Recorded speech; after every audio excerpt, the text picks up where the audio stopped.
Well, after 15 minutes, I've got the Stihl saw all stripped down. It had actually seized, and it wasn't starting, obviously, because it was seized. I had an idea what the problem was. I said to my mate, "You've probably got a snap piston ring." And now that I've got it stripped down, there's the cylinder head, and just inside there is some gouging. There's the piston. There's some gouging where the piston ring has snapped. The rings are totally buggered, and all the piston is gouged on the side. That's why it is seized. It was catching on the cylinder. So he needs a new piston, a new cylinder head, new gasket, new filters, a damn good clean. And they also need to get inside the bottom of the two-stroke engine all cleaned out. Make sure there's no bits of piston ring still left inside there. I mean, it's an old one, and I actually built this Stihl saw from scrap pieces. I bought a few old ones of these, and I managed to make two good ones, and I sold them many years ago. And I think this one's lasted quite a long time. But I don't think my friend's been using the correct oil mixture in the fuel, so that's why his piston ring's gone.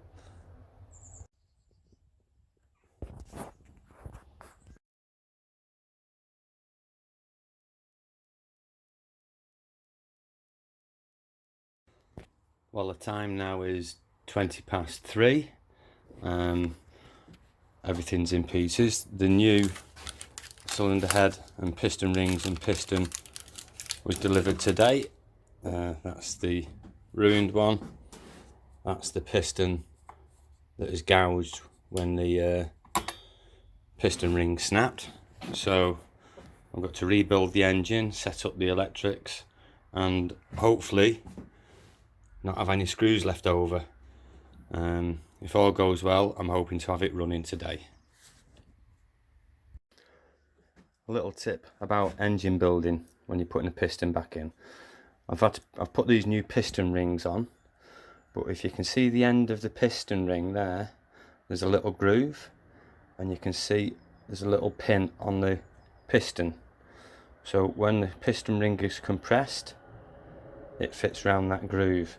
That's so you know which way round the piston rings goes. There's a groove there, and there's a groove there, so you've got to line those, and you've got to compress the piston rings together when you slide the piston into the bottom of the chamber. But you've got to do that when the piston is fitted onto the con rod. I've got the new pin that goes through the piston once you put the piston on the con rod, and you have these little clips like that you put on with a pair of long nose pliers. I've put one clip in there that stops the pin from sliding out that side. Once you put the piston on with the con rod, you've got to somehow try and get another clip inside there that springs out into a groove that holds the piston on. And you also have an arrow on top of the piston which points to the front of the machine. Well, I've managed to get the pins in, the piston's fitted, I've lined the piston rings in, I've managed to compress the piston rings while I slide the cylinder head down. Cylinder head is pointing in the right place, the piston's in the right place. I've got the cylinder head gasket in place there, so I've just got to line everything up and get the 4 bolts in, connect all this up for the carburetor, and then start rebuilding back everything back up again. I've also got to set up this, which is the magneto for the spark plug lead. Also need to set the gap there with a feeler gauge to get the correct distance, so I can get a spark to the spark plug.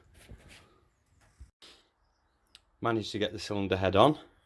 I've got the cylinder head gasket in place underneath, and at the same time I've managed to get this rubber gaiter slid on.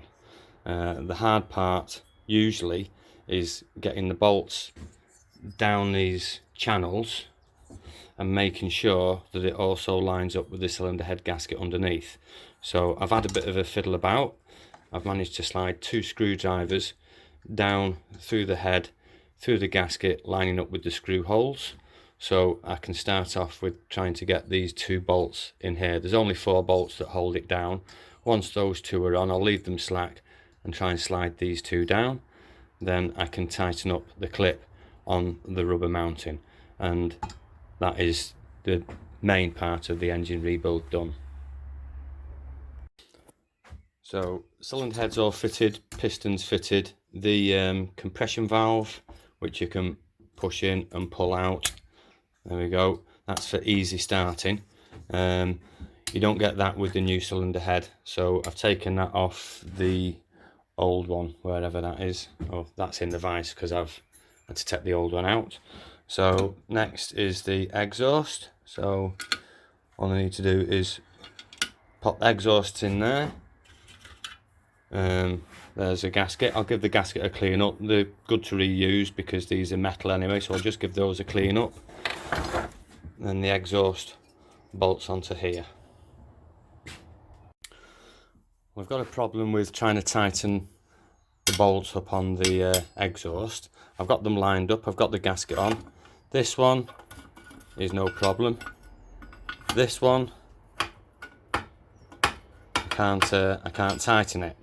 I've tried a socket with an adapter onto this, but the socket is too big to go into the hole. So I've got a spare one of these tools with the correct star attachment on the end. So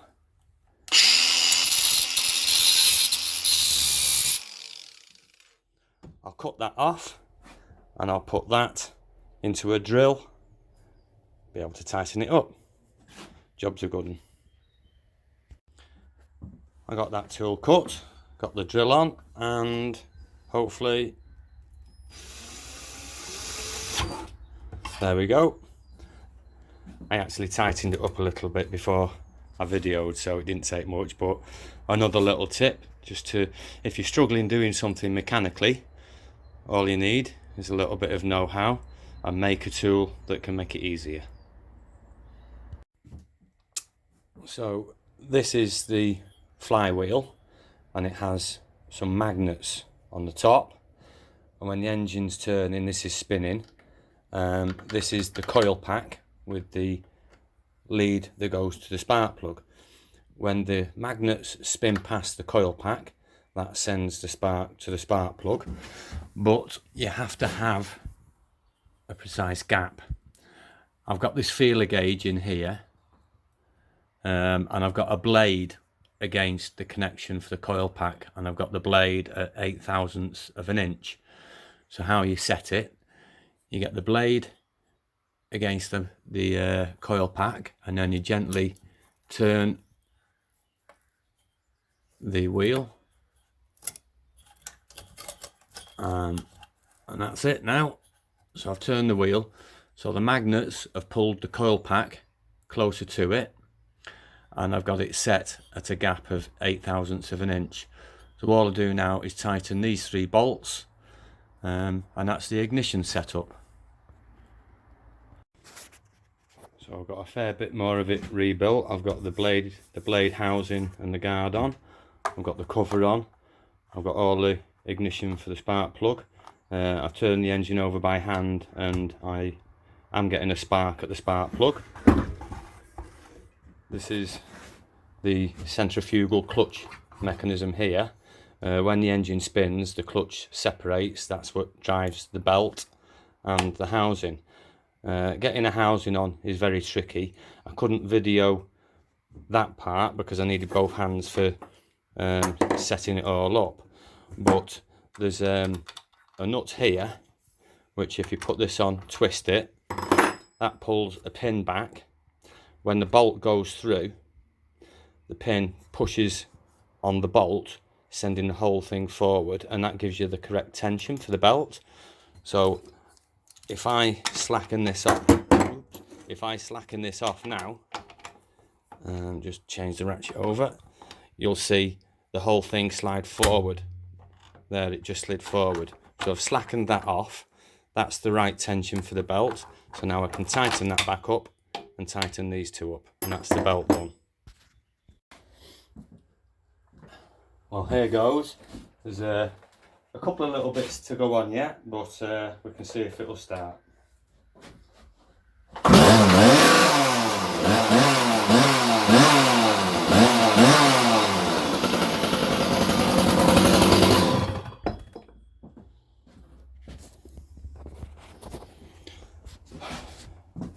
Job's a good one.